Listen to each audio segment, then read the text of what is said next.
우리가 함께 이 결혼과 가정에 대한 말씀을 나누고 있습니다. 저는 우리 교회 모든 성도님의 가정이 건강한 가정이 되기를 소망합니다. 그리고 더 나아가 성경적인 가정으로 하나님이 원하시는 가정으로 세워나가기를 소망합니다. 하나님은요, 이 결혼과 가정을 통해 하나님을 온전히 알아갈 수 있게 하셨어요. 결혼과 가정은 사람이 만들어낸 문화적인 산물이 아닙니다. 결혼은 하나님이 친히 디자인한 제도입니다. 한번 따라해볼까요? 결혼은 하나님이 만드신 제도이다.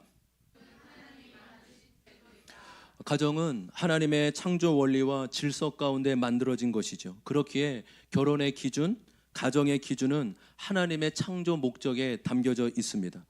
여러분, 오늘날 세상에 많은 것들이 무너지고 망가졌습니다. 기준이 없고 사람들 각자가 자기 기준대로 살아갑니다. 여러분, 자기 기준대로 살아가면서 가정도 좋아지고 사회도 좋아지고 나라도 좋아지면 괜찮겠죠. 그러나 정말 괜찮아졌습니까? 물론 사회가 발달되면서 살기는 편안해지고 좋고 편안해지긴 했습니다. 그러나 평안해지진 않았죠. 여러분, 편안과 평안은 비슷해 보이지만 전혀 다른 것입니다. 서점에 가보면 사람들이 가장 많이 찾게 되는 책들이 이 자기 개발서와 마음 심리에 대한 부분입니다. 미래에 대한 불확실성과 여러 관계의 어려움 등으로 이 불안과 우울이 사회 전반에 깔려 있습니다. 여러분, 텔레비전에 나오는 사건 사고만 특이한 게 아니라 정말 사람들이 특이해지고 심적으로 안정이 안 되는 시대의 현상입니다. 한국교회 트렌드 2025라는 책이 있습니다. 이 한국교회를요, 수치와 통계로, 그러니까 사회학적으로, 그러니까 과학적으로 분석한 책이에요. 그래서 올해와 내년에 한국교회 키워드를 10가지로 선정했습니다. 여러분, 그 10가지 중에 두 번째가 뭐냐면 멘탈 케어 커뮤니티라는 겁니다. 멘탈 케어 커뮤니티. 이게 뭐냐면 교회 내에 정신 건강 관련해서 어려움을 가진 자들이 교회가 어떻게 돕고 사역할 것인가. 그러니까 이것이 키워드라는 거예요.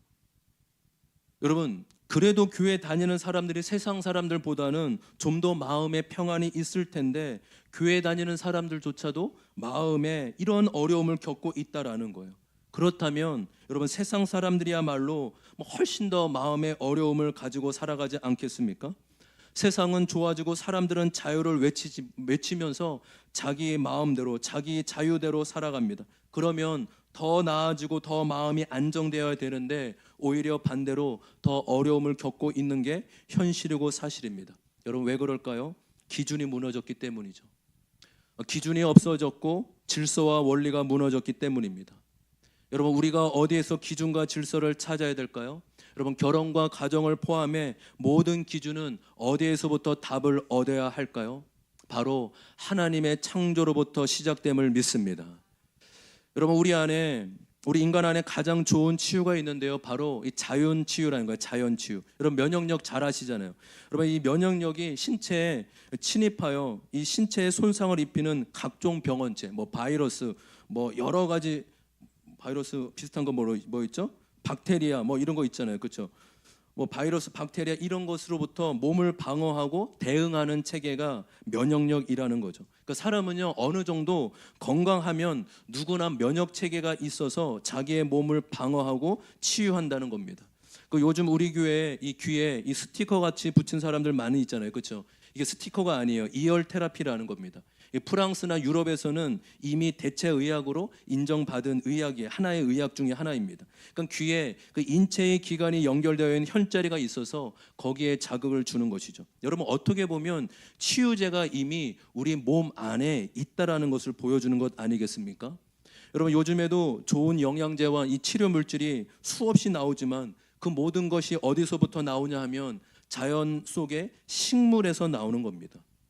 식물에서. 저는 이제 비타민 C 애호가인데 이 비타민 C가 이제 면역력 유지하는 데 아주 좋은 영양제인데요. 이 비타민 C가 어디서부터 만들어질까요? 원재료가요, 옥수수예요. 옥수수 전분에서 추출한 포도당에서 비타민 C가 만들어진 겁니다. 그러니까 여러분, 비타민 C는요, 인간이 만들어낸 겁니까? 아니죠. 자연 속에 이미 있는 것인데 그것을 인간이 그 효능을 발견해서 만들어낸 것뿐인 것입니다. 여러분, 인간은요, 하나님이 만들어낸 것보다 더 좋은 것을 만들어낼 수 없습니다. 그렇기에 모든 것은 무엇으로부터 시작해야 됩니까? 하나님의 창조로부터 시작해야 합니다. 인간에서 시작되는 것이 아니라 하나님에게서 시작되는 것이죠. 그것이 기준이고 질서입니다. 여러분, 성경은 이 세상에 존재하는 모든 것이 하나님으로부터 시작되었다고 말합니다. 창세기 1장 1절 우리 같이 한번 읽어보겠습니다. 1장 1절 다 같이 읽습니다. 시작.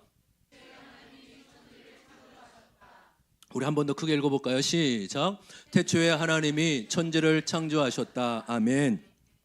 이 한 절에 위대한 선언이 담겨져 있습니다. 하나는 하나님이 존재하신다는 것, 또 하나는 모든 세계가 하나님에 의해 창조되었다라는 것입니다. 다시 말해 존재하는 모든 것이 하나님으로부터 왔다라는 것입니다. 여러분 잘 들으십시오.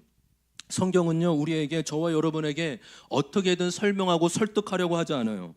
오히려 성경의 시작은 하나님이 계시고 창조하셨다라고 선포하고 있습니다.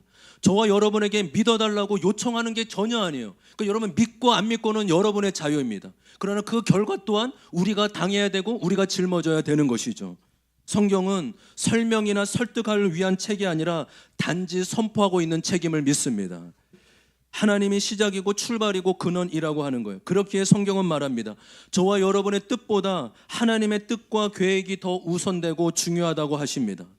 성경은 우리 인간이 먼저가 아니라 하나님이 먼저 존재하셨고 하나님이 시작이라고 말씀하셨습니다. 여러분, 그렇기 때문에 신앙은 이해로 하나님을 알 수 있는 게 아니에요. 우리 친구들 잘 들으세요. 우리 다음 세대 친구들, 과학적, 인문학적, 여러분 아무리 과학으로 하나님을 따져도 다 이해할 수 없어요. 하나님을 이해하면 우리가 믿을 필요가 뭐가 있겠어요? 우리의 차원과 똑같은 그분을 우리가 믿고 우리의 인생을 맡길 이유가 뭐가 있겠습니까? 하나님은 이해로 알 수 있는 분이 아니라 믿음으로만 알 수 있는 분이 하나님이심을 믿습니다. 저는 오늘 말씀 주제를 창조가 맞다는 것을 증명하려고 하는 것이 아닙니다. 주제가 다르잖아요. 또 그것이 맞다라고 아무리 증명을 해도 하나님을 믿을 수 있는 것도 아닙니다. 하나님은 믿음으로만 아는 것이고 믿음으로만 따를 수 있기 때문입니다. 함께 고백해 볼까요? 하나님은 믿음으로만 아는 것이다. 이 시대는 하나님을 인정하지 않는 사람들이 참으로 많습니다. 스스로 하나님이 되어 자기가 하나님이다라고 말하는 사람은 없지만 하나님을 믿지 않는다는 것은 자기가 하나님이 되어 살아가는 것이죠. 그런 사람은 적어도 죽지는 않아야 합니다. 그러나 죽음을 맞지 아니하는 사람은 아무도 없죠. 생명의 한계를 지녔기 때문입니다. 그럼에도 스스로 하나님이 되어 살아갑니다. 저는 하나님이 창조주 하나님이시며 생명의 하나님이심을 믿습니다. 저의 첫째 아이가 태어났을 때 말할 수 없는 감격이 넘쳤습니다. 태아 사진으로 초음파, 요즘에는 3D 이런 거 있잖아요. 태아 사진으로 보기에도 신기했지만 실제로 제 눈앞에 아이가 태어나는 순간은 경이로울 정도로 세상의 그 어떤 것과 비교할 수 없는 경이로움과 신기함이 제 안에 있었습니다. 너무 감격스러워 그 순간 눈물도 찔끔 났지만 조금 못생기게 태어나서 눈물이 그 순간 쏙 들어갔습니다. 생명의 신비는 놀랍습니다. 생명의 탄생을 위해 인간이 어떠한 대가를 치르거나 애쓴 것이 전혀 없습니다. 여러분, 출산과 생명의 탄생을 묵상해 보십시오. 그것만큼 신비한 게 없어요. 여러분, 생명의 탄생을 위해 여러분이 어떠한 대가를 치르셨습니까? 어떠한 노력과 애씀을 하셨습니까? 그렇지 않죠. 생명은 인간이 만들어낼 수 있는 것이 아닙니다. 생명은 오직 하나님 한 분만이 가능하신 것입니다. 인간의 과학의 기술로 세포 복제도 가능하고 세포가 보관해서 수십 년 뒤에 그 세포를 사용할 수 있도록 과학은 발달하였지만 생명 창조는 오직 하나님 한 분만이 하실 수 있습니다. 여러분, 그렇기에 우리의 신앙은 언제나 창조로부터 시작해 창조주 하나님이 기준이 되어야 될 줄 믿습니다. 저와 여러분의 인간으로서의 가장 큰 의무는 창조주 하나님을 일평생을 통해 하나님을 더 알아가는 거예요. 나는 죄가 없다? 아니요. 하나님을 알아가기 힘쓰지 않는 것이 죄예요. 하나님 우리를 지으셨고 창조하신 목적이 일평생을 통해 그 하나님의 신비와 섭리와 그 은혜를 알아가도록 우리를 지으셨고 만드셨음을 믿습니다. 저와 여러분의 인생의 목적이 하나님을 알아가는 데 있기를 소망합니다. 하나님의 창조 사역 가운데 하루하루마다 하나님이 지으시고 보시기에 좋았다라고 말씀하셨죠. 화면 한번 보실까요? 여러분, 이 좋다라는 히브리어가 토브라는 단어예요. 토브, 히브리어. 한번 따라해볼까요? 토브. 이 토브라는 단어가 이 의미가 이 선한, 좋은, 훌륭한이라는 뜻을 가지고 있습니다. 그러니까 성경에서 말하는 선이란 하나님이 보시기에 좋은 것이 선이에요. 그 기준은 사람에게 있는 게 아니라 하나님이 보시는 데 있습니다. 다시 말해 성경이 말하는 선이란 하나님의 창조 목적과 부합한 상태를 말하는 것입니다. 그러니까 선하다, 악하다의 기준은요, 하나님의 창조 목적에 맞느냐, 맞지 않느냐에 달려 있는 것이죠. 여러분, 그렇다면요, 사람이 선하다고 생각하는 것과 하나님이 선하다고 생각하는 것이 일치할까요? 일치할 수도 있고 일치하지 않을 수도 있죠. 여러분, 잘 따라오고 계십니까? 할렐루야. 저는 설득이 없는 설교는 굉장히 힘들어요. 제가 할렐루야. 그러니까 여러분이 10초라도 딴 생각을 하면 설교를 놓칠 수 있습니다. 여러분 설교를 들으면 지혜롭고 똑똑해질 줄 믿습니다. 조현 형제 아멘. 아멘. 예, 아멘. 그래서 여러분 잘 흐름을 놓치지 않도록, 말씀의 핵심을 놓치지 않도록 계속 생각하면서 들으십시오. 다시 한번요. 인간이 선하다고 생각하는 것과 하나님이 선하다고 생각하는 것이 일치할 수도 있지만 또 일치하지 않을 수도 있다라는 것이죠. 우리는 생각하기를 인간이 보기에 좋고 선하니까 하나님 보실 때도 그러실 거야 라고 쉽게 생각합니다. 그러나 인간이 선하다고 여기는 생각이 오히려 하나님의 선함과 정반대일 수도 될 수도 있다는 사실을 우리는 분명히 알아야 됩니다. 복음서에 예수님이 제자들에게 자신이 고난을 받아 십자가에 죽을 것을 말씀하십니다. 그러자 베드로가 예수님을 붙들며 크게 말합니다. 예수님, 예수님, 절대로 그러면 안 됩니다. 그런 일이 일어나서는 절대로 되지 않습니다. 여러분, 우리가 상식적으로 봤을 때는 베드로가 예수님을 지켜주는 것 같고 예수님의 윤리의 한 말처럼 들리지 않습니까? 어떻게 보면 인간적으로 지극히 맞는 말이에요. 좋은 말이에요. 그러나 예수님의 반응이 어떠하십니까? 마태복음 16장 23절입니다. 다 같이 읽겠습니다. 시작. 그러나 예수님께서 돌아오셔서 베드로에게 말씀하셨다.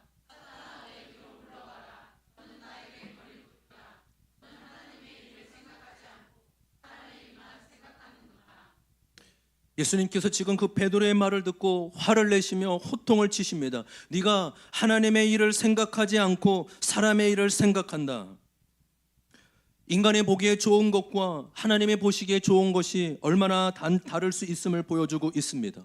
무엇이 진정한 선입니까? 무엇이 언제나 옳고 아름답습니까? 하나님이 보시기에 좋은 것입니다. 하나님의 창조 목적에 일치하는 것입니다. 여러분, 한국교회가 이번에 다 함께 모이려는 건 다른 어떤 이유도 없습니다. 창조 질서에 벗어난 창조 생명에 부합하지 않는 일을 우리가 반대하고 받아들이지 않는 것을 나타내는 것이죠. 다른 것은 몰라도 창조 질서에, 창조 생명에 벗어나기 때문에 모이고 기도하는 것입니다. 여러분, 우리 교회에 만약 동성애자가 온다? 저는 우리 모두가, 저뿐만 아니라 여러분 모두가 그를 받아주고 수용해야 된다라고 여겨요. 기다려주고 자신을 인식하고 그 죄를 인정하고 회개할 수 있도록 도와줘야 된다고 믿습니다. 왜냐하면 그도 죄인이고 나도 죄인이기에 그 누구도 정죄할 수 없죠. 그러나 동성애가 죄는 분명합니다. 아멘 하세요. 이것도 설교를 못할 날이 온다니까요, 여러분. 무서운 시대를 살고 있습니다. 여러분, 그 이유가 무엇입니까? 동성애가 하나님의 창조 질서와 전혀 부합하지 않기 때문이죠. 일부 진보적 그리스도인들은 그렇게 주장하기도 합니다. 왜 동성애만 죄냐? 다 똑같은 죄인데 왜 유독 동성애만 부각시키냐?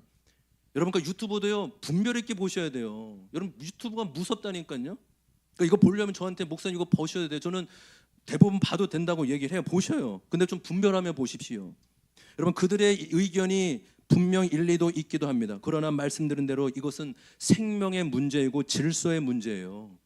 다른 죄와 차원이 다른 겁니다. 왜요? 창조부터 시작되는 생명의 문제이기 때문입니다. 아멘.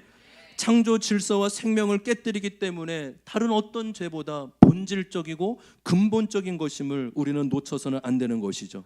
창세기 1장 26절 말씀입니다. 다 같이 다시 한번 오늘 말씀이죠. 다시 한번 읽겠습니다. 시작. 하나님의 말씀하시기를 우리가 우리의 형상을 따라서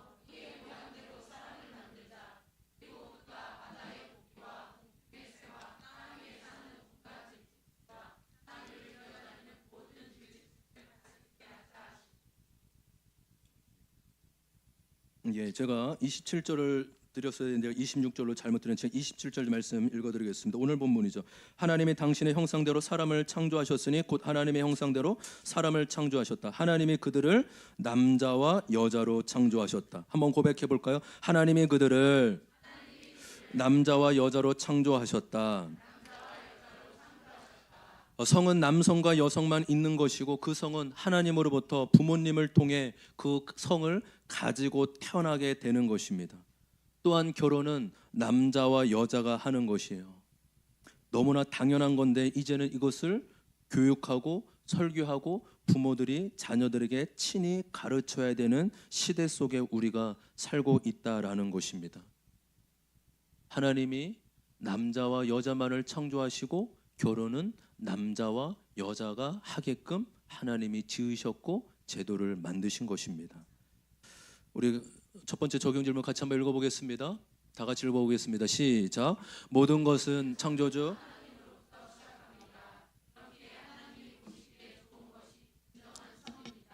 창조주 하나님의 진비와 섭리를 언제 느끼고 경험하나요? 하나님의 창조한 결혼의 목적이 잘 담겨져 있는 말씀이 있습니다. 창세기 2장 18절 말씀 같이 한번 읽어보겠습니다. 시작.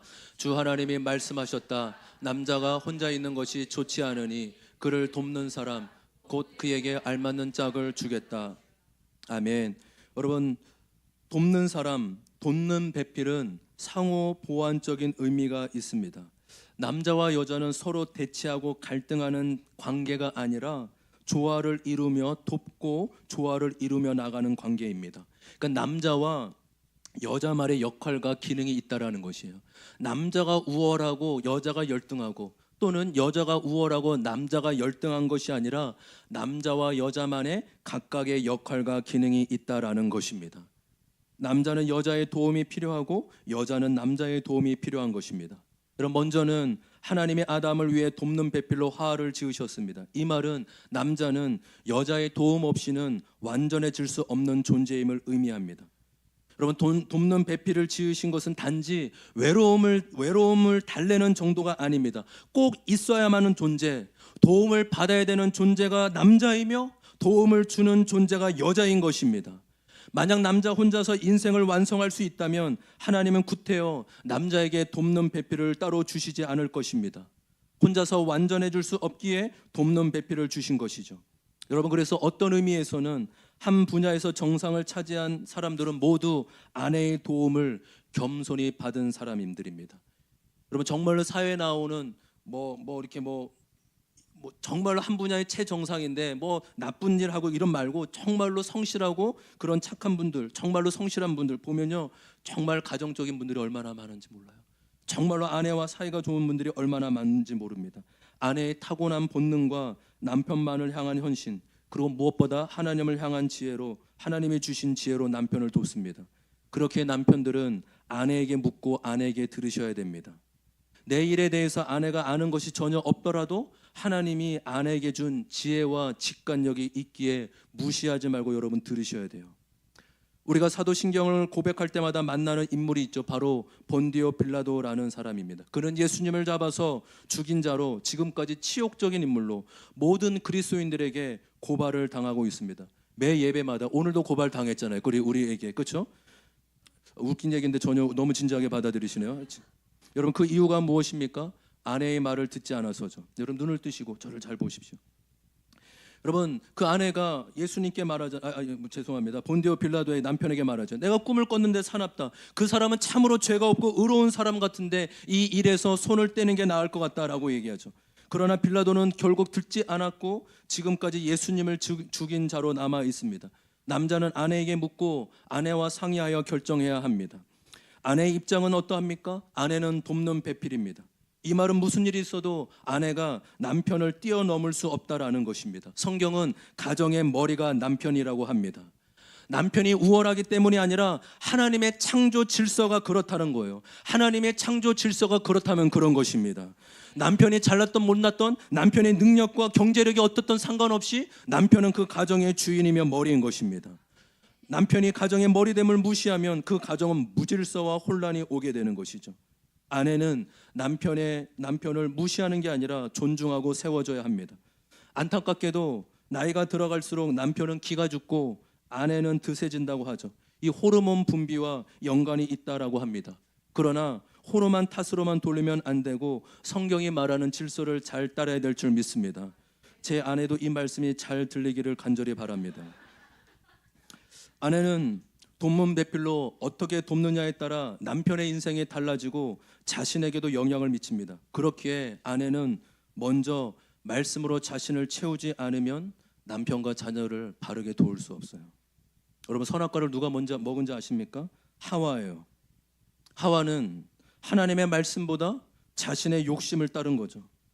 여러분, 하와가 얼마나 큰 죄를 저지른지 아세요? 하나님의 말씀보다 자신의 욕심으로 남편을 돕고 싶은 거예요. 그러니까 선악과가 금지된 건데 오히려 그것을 가지고 남편을 이롭게 하고 도와주고 싶은 것이었어요. 그 결과는 참혹한 죄의 파괴로 주어지게 됩니다. 하와가 하나님의 말씀을 경홀히 여긴 까닭입니다. 이스라엘의 아왕 아내 이세벨은 철저하게 자기 욕망으로 남편을 잘 못 도운 대표적인 여인이죠. 포도원을 갖길 원하는 남편을 돕겠다며 자신이 나서서 포도원 주인을 살해해 버릴 정도였습니다. 결국 아합 왕은 이세벨로 인해 이스라엘 역사상 가장 패역한 왕, 지금도 우리가 함께 그 성경을 함께 공부하면서 이 아합 왕이 열왕기상 열왕기하에 가장 주목하는 가장 악한 왕으로 기록되고 있음을 우리는 볼 수 있죠. 하나님의 말씀을 떠나 자신의 욕심대로 남편을 도운 무서운 결과인 것입니다. 여러분, 성경에서 말하는 지혜로운 여자는 누구입니까? 똑똑하고 많이 배우고 교양 있는 여인일까요? 그렇지 않습니다. 바로 하나님을 경외하는 여인이야말로 지혜로운 여인이라고 성경은 말합니다.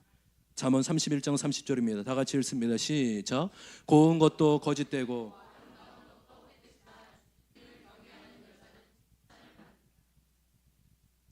아내들은 하나님의 말씀으로 먼저 자신을 채워야 될 줄 믿습니다.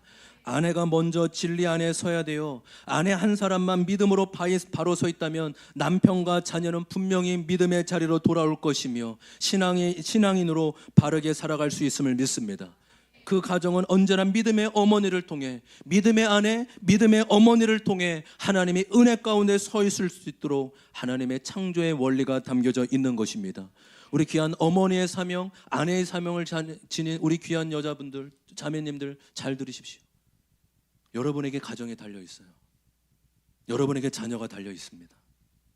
여러분 한 사람만 말씀으로 날마다 채우고 분별하고 지혜로 나아가면 그 가정은 분명히 살아나게 될 줄 믿습니다.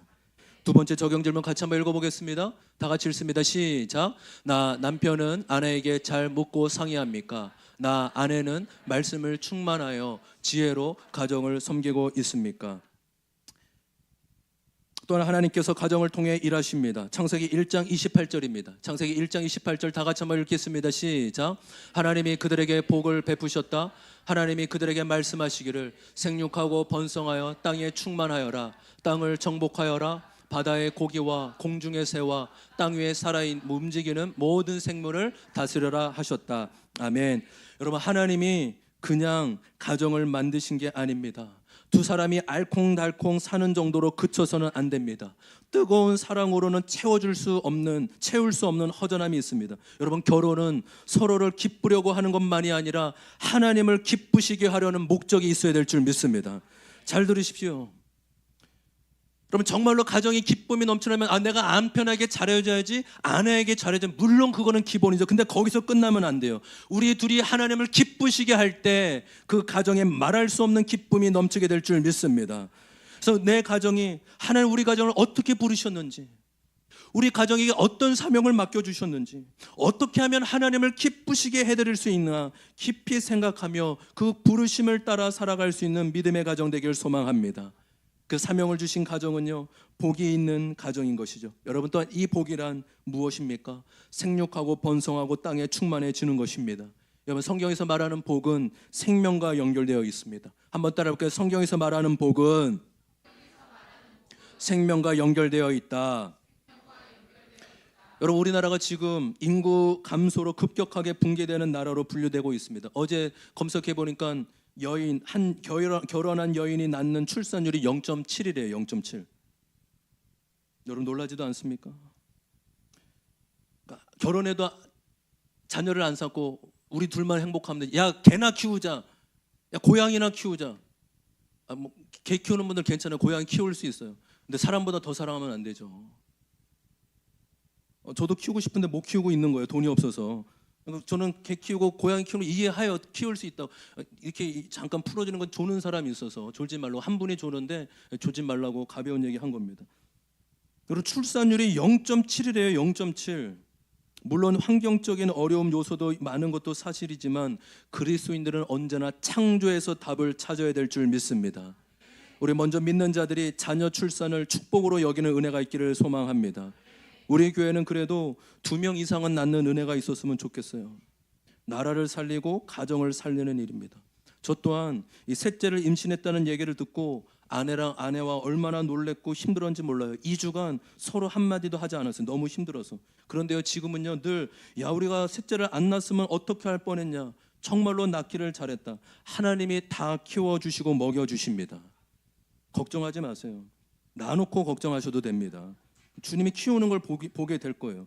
특별히 우리 교회 20대 30대 젊은 부부들이 많은데 하나님이 주시는 만큼 제한하지 말고 2명 3명 낳는 은혜가 있기를 소망합니다.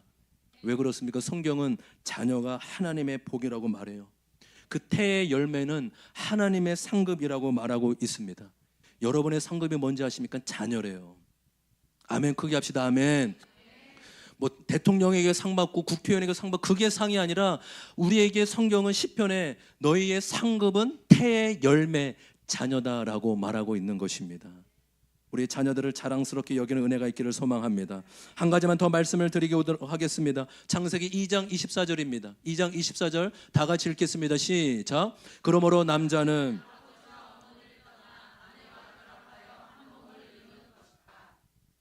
결혼은 한 남자와 한 여자의 결합을 통해 부부가 되고 한 몸이 됩니다. 성경적인 가정은 한 남자와 한 여자의 결합이에요. 여러분, 너무나 당연한 것이지만 지금 시대는 이것이 무섭게 도전을 받고 훼손되고 있습니다. 죄는 급속도로 가정을 깨뜨리고 성적인 혼란과 무질서를 가져왔습니다. 성적인 타락과 방종, 결혼 밖에서의 외도와 간음, 동성애들의 문화들이 가정을 위협합니다. 여러분, 성경은 말합니다. 성은 결혼 안에서 배우자의 관계 안에서만 이루어지는 것입니다. 그 외의 관계는 허용되지 않아요. 여러분, 간음이 치명적인 이유는 가정을 깨뜨리고 부부를 깨뜨리기 때문이에요. 부부 관계 안에서만 만족을 누려야 한다는 이 성경적인 원칙은 세상이 공격하고 부정하는 문화로 가득 차고 있습니다. 에베소서 5장 27절 제가 읽겠습니다. 티나 주름이나 또 그와 같은 것들이 없이 아름다운 모습으로 교회를 자기 앞에 내세우지려는 것이며 교회를 거룩하고 흠이 없게 하려는 것입니다. 여러분, 이 에베소서 5장의 말씀은 교회와 그리스도, 남편과 신부에 대한, 아내에 대한 그 비유를 같이 하는 것입니다. 여러분, 남편의 책임은 거룩함을 지키는 데 있어요. 또한 교회는 그리스도의 신부의 위치에 있습니다. 신부 다음의 정체성은 거룩에 있습니다. 가정의 영광도 거룩함에 있습니다. 교회가 거룩을 떠나서는 생명력이 없듯이 가정도 거룩함이 없이는 생명력도 없습니다. 여러분, 아내들은 남편을 위해 끊임없이 기도해 주셔야 돼요. 저는 남편의 외도는 남편만이 100% 책임 있다고 여기지 않습니다. 저희 아내도 그걸 인정해요. 아내에게도 책임이 있어요. 잘 들으십시오. 가정의 모든 문제는 남편, 아내 홀로의 책임이 아니라 두 사람 모두에게 책임이 있는 것입니다.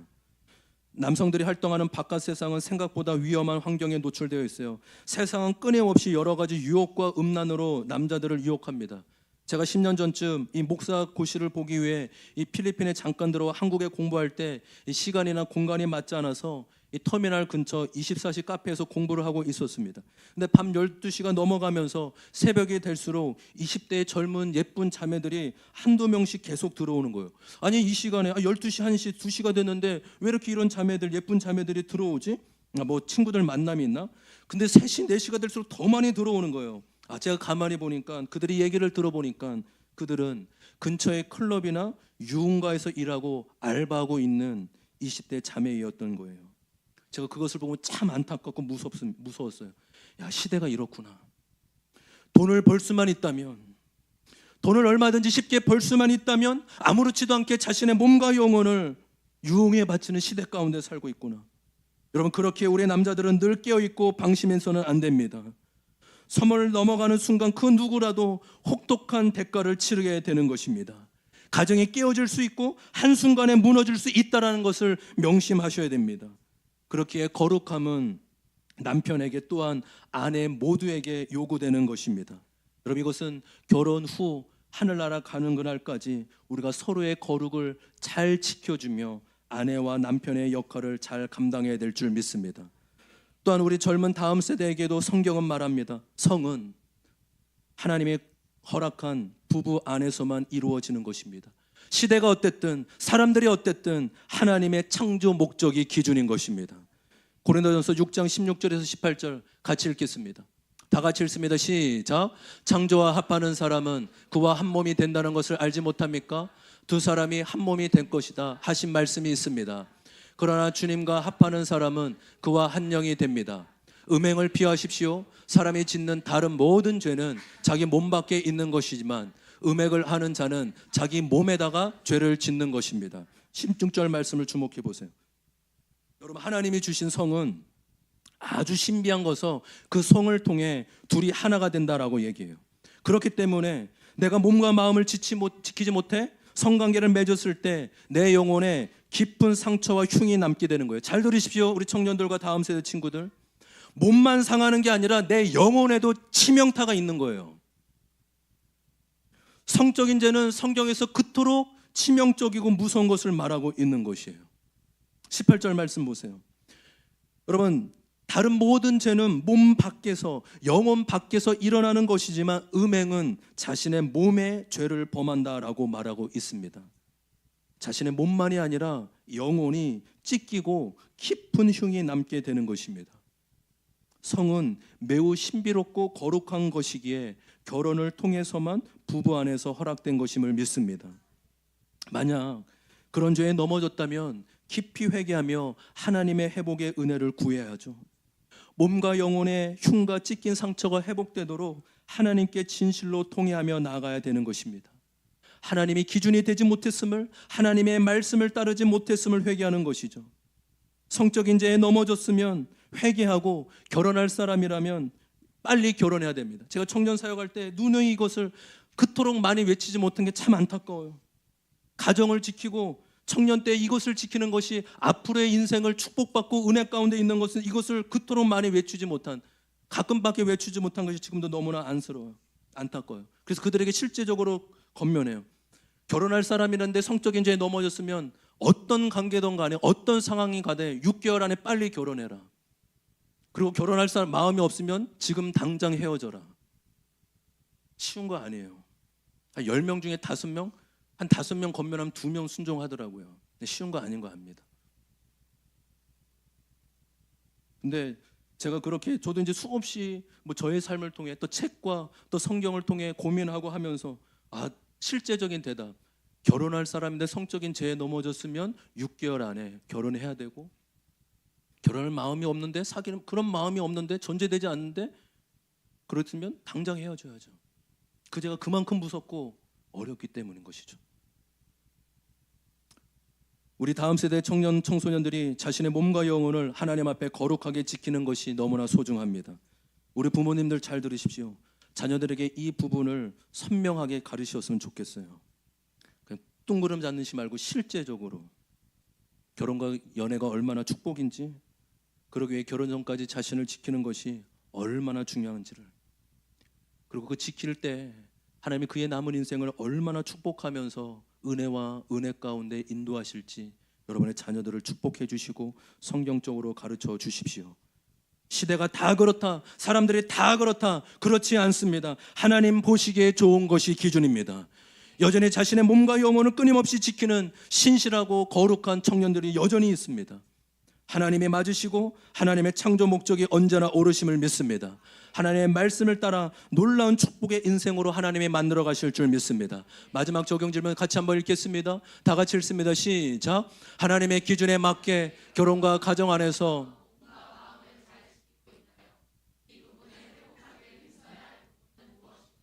말씀을 정리하겠습니다. 연애와 결혼은 하나님이 기준이십니다. 하나님의 창조 목적에 따라 살아가는 것, 창조 질서, 창조 생명이 언제나 옳고 아름다운 것입니다.